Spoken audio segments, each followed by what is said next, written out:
Alright, it's time for episode 2 of our Next Fest 2023 coverage.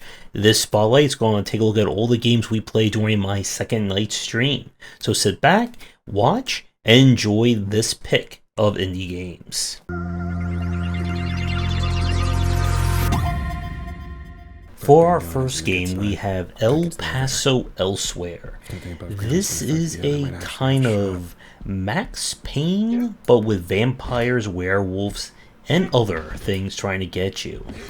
Our story is that we have come to a motel in El Paso, Texas, in order to kill our ex, and she is the Lord of Vampires, who is going to commit a ritual that will end the world as we know it.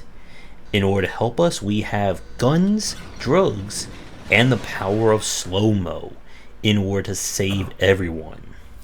Your mission is to explore each level, save all the innocent people that you can find, listen to some really great hip-hop, and try not to die in the process. So the gameplay itself, again, definitely draws itself from Max Payne. You'll be running in third-person shooter style, diving, dodge rolling, and slow-moing your way around the levels. You'll collect different weapons, including stakes, which are one-hit kills on enemies if you can get close enough to them, while trying to figure out how to get to the exit and save everyone that you can. Now, from the demo that we played, the gunplay is good. It definitely, again, is heavily influenced by Max Payne. I'm not sure there'll be any other changes to the formula in that respect. The aesthetics and mood are very on point. The story is an interesting one. I'm curious to see where it will go. I would suggest probably changing the slow-mo dive key, or just the slow-mo key itself, to make it a little bit easier to reach on the keyboard. Other than that, this is looking like it's going to be a supernaturally stylish shooter when it is released. And now we have Kingdom 80s. This is yet another standalone / spin-off of the Kingdoms formula, taking place, as the title suggests, in the 80s. We play as a boy who also has the bloodline of the kings, possibly. When his town is being taken over by a mysterious force known as the Greed, they are going to have to rally the neighborhood kids and fight back 80s style. So the aesthetics of the game look beautiful. I love that kind of foreground with the reflection in the water, as you can see here. In terms of the gameplay, this is, well, again, the Kingdoms style. So you will go left, you will go right, collect resources, hire people to do tasks, and use the money they collect in order to upgrade your kind of settlement, get better stuff, and so on and so forth. The game itself boasts having a far more kind of story-driven campaign, as you'll learn about the various kids in the neighborhood and try and take back your town one neighborhood at a time. For me personally, I've never been a huge fan of the Kingdoms formula, so the game itself kind of fell a little bit flat for me. But if you're someone who enjoys the franchise and looking for another take from the developer, then this is definitely one worth checking out. We now have Punch Club 2. This is the sequel to the famous management fighting 80s simulator style game. It is the far dystopian future, yet still full of 80s and 90s references. We play as the son of the hero of the first game, who learns that his father has disappeared under mysterious circumstances, and we are going to have to punch our way to find the truth, and maybe kick a few times as well. So the basics of Punch Club are alive and well. You'll need to manage your time, train, and figure out how and what moves you want your character to learn, so you can then use it to, well, punch anyone who stands in your way. There are more kind of skill trees and passive trees this time around, and you'll need different resources in order to unlock them.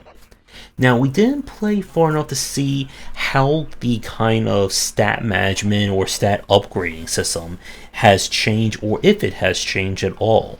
But this is certainly looking to be a true sequel to the first one. So if you like your stories full of gripping drama of 80s cheese and, again, lots of fighting, then you definitely want to be checking out Punch Club 2.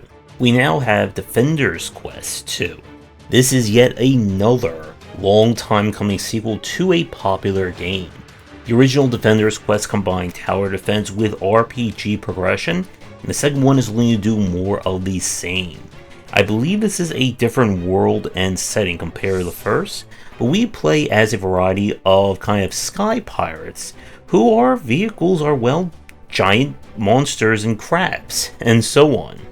But with the world being threatened by a mysterious mist that is killing and corrupting everything around, we are going to do our best TD work in order to save the day.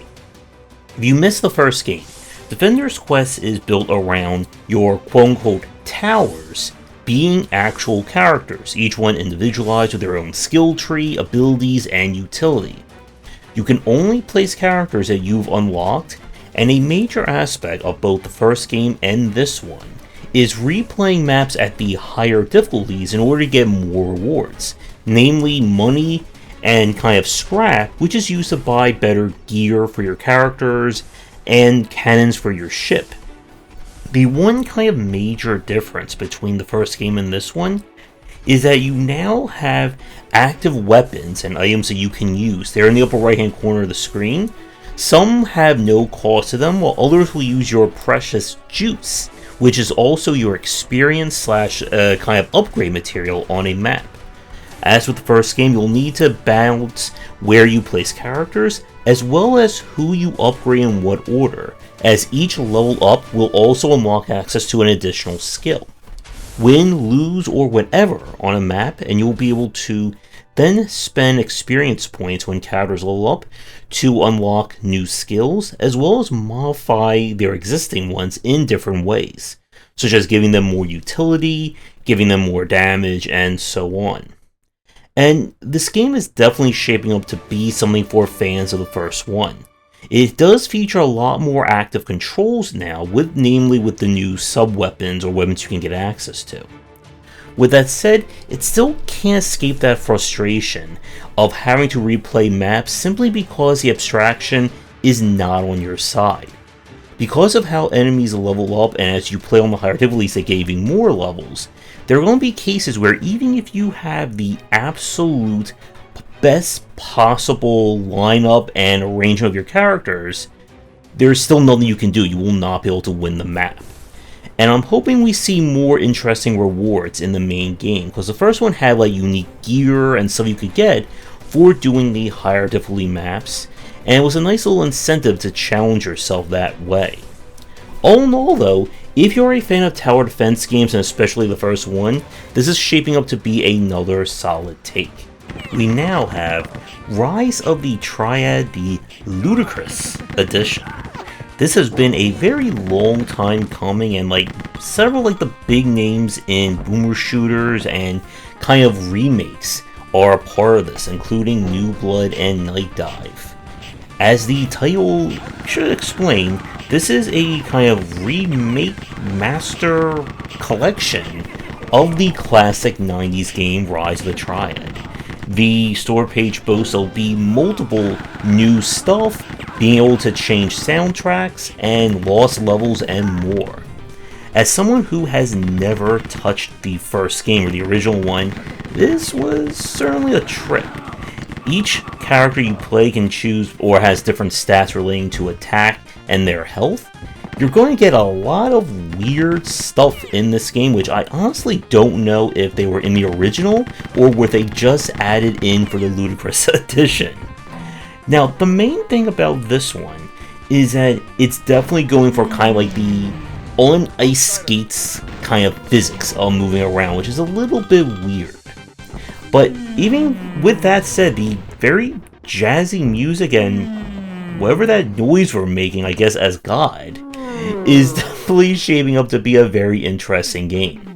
If you're someone who likes your shooters to be on the serious side, this is probably not going to be the one for you.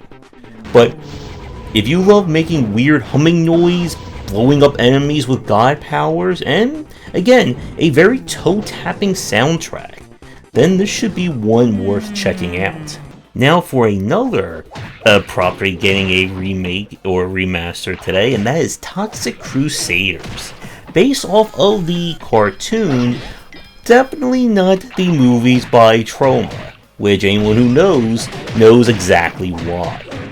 So this is a game that is wearing its TMNT Shredder's Revenge inspirations on its toxic waste covered sleeves, or I guess mop in this case.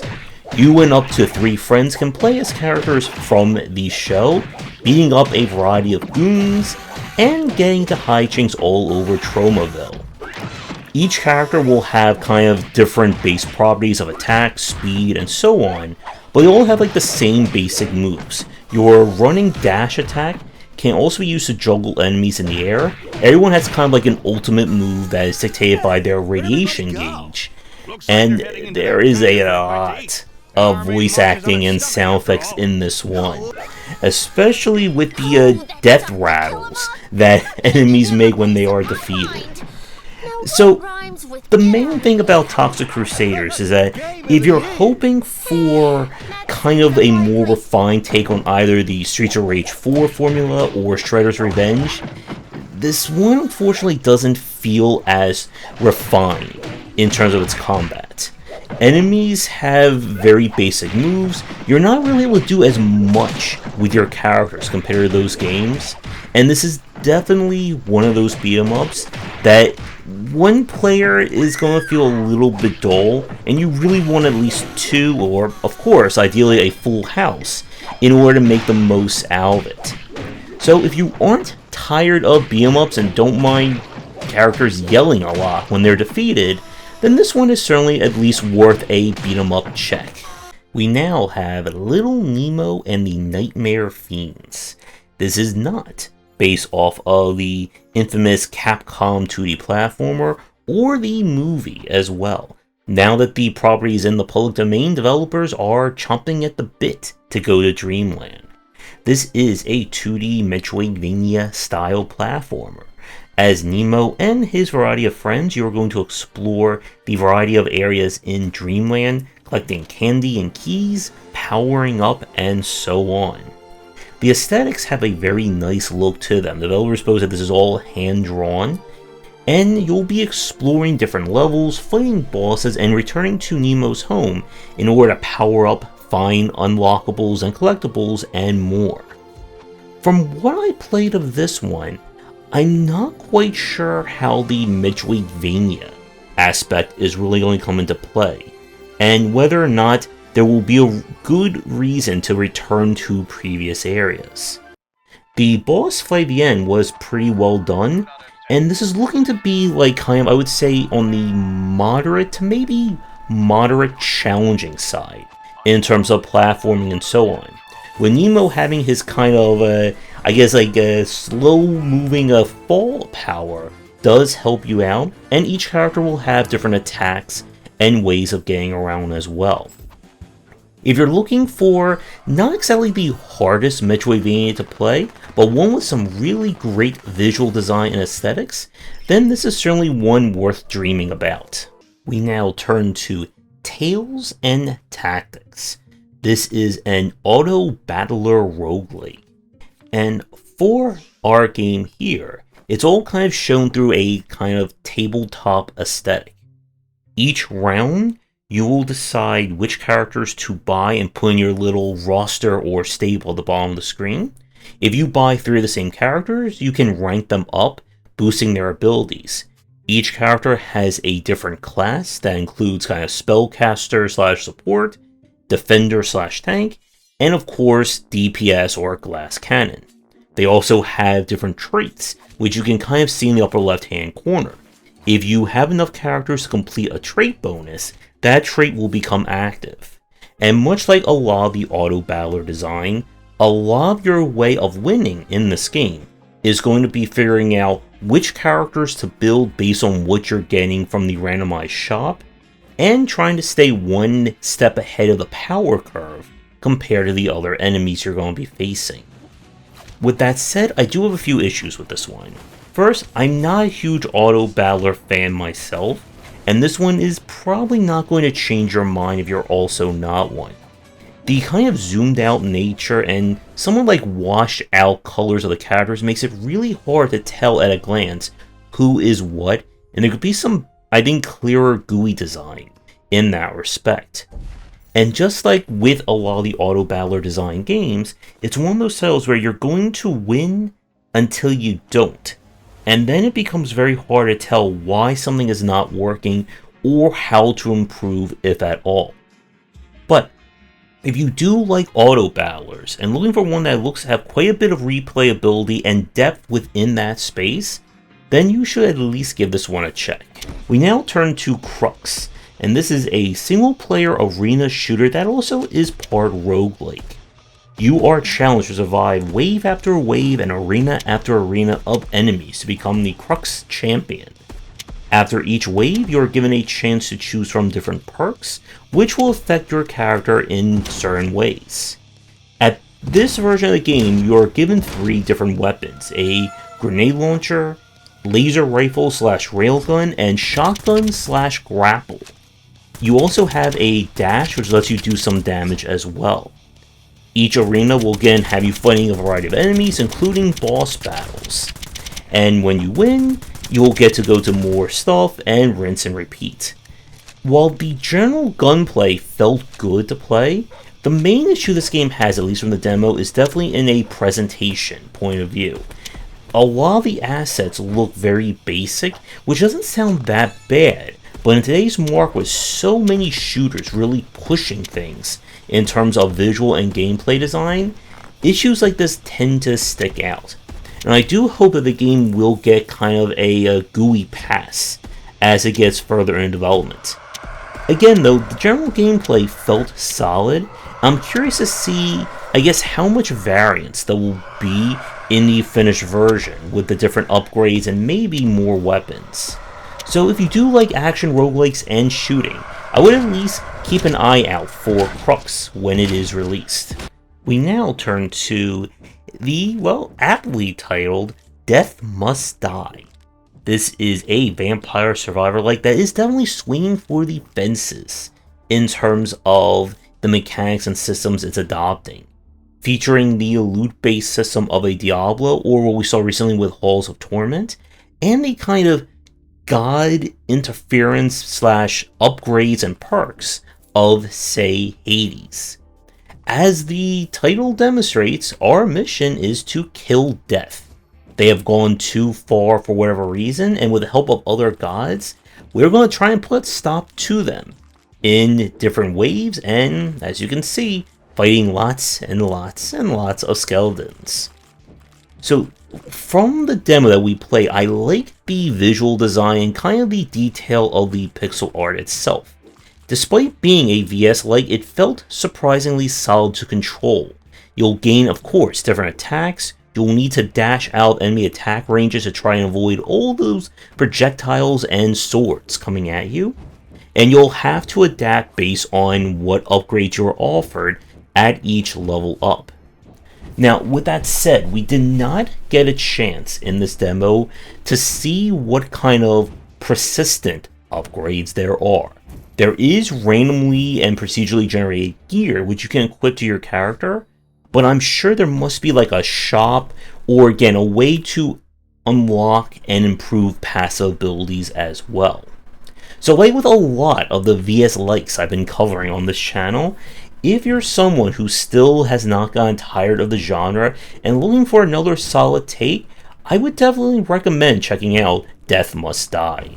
And last but certainly not least, this is Station to Station, a kind of cozy puzzle train style game with some of the most charming voxels I have seen in a long time. Your mission is to connect a variety of buildings to and fro using railways, stations, and bridges. The idea is that you must connect a resource generator to a resource producer, and then lastly to a place that will make use of said resource. The more bridges and the further the rails you'll set up, the more it's going to cost you to set things up. After you've set up a connection, you'll get cards which can be applied in kind of ways of reducing the cost, adding additional modifier to a line, and so on. Each map, at its basic level, is just about you connecting every building and bringing color back to this beautifully adorable world. But the game has a very challenging and brain-melting twist. As you get further in, the levels will start to have optional challenges. Some will be simple, get through a map with a certain amount of money. Then it gets more complicated, as there are bonuses or combo bonuses for combining or setting up the order of the stations so that all the resources that a place will need gets it all at once. And this requires you to kind of not only build these stations prior in a proper order, but also set things up in kind of a reverse way in order to do it. Part of this challenge is the fact that a station that is connected kind of via other stations will have their resources reach the other end. So you don't have to set up like one super long rail from one end of the map to the other. And this is definitely not a railroad simulator. You're not going to worry about train crashing or delays or things like that. So this is a game that is definitely looking like there is a lot of potential. Whether you are looking for a very relaxing voxel game to play, or a potentially brutally challenging train simulator with still adorably cute voxels. So I definitely recommend checking this one if you're looking for challenging and cozy. Maybe we'll create a new term, chozy, to describe it. But that is going to do it for night number 2 of Next Fest 2023 coverage. Thank you for watching. Do all the YouTubing stuff people tell you to do. You'll find links to all the games down below.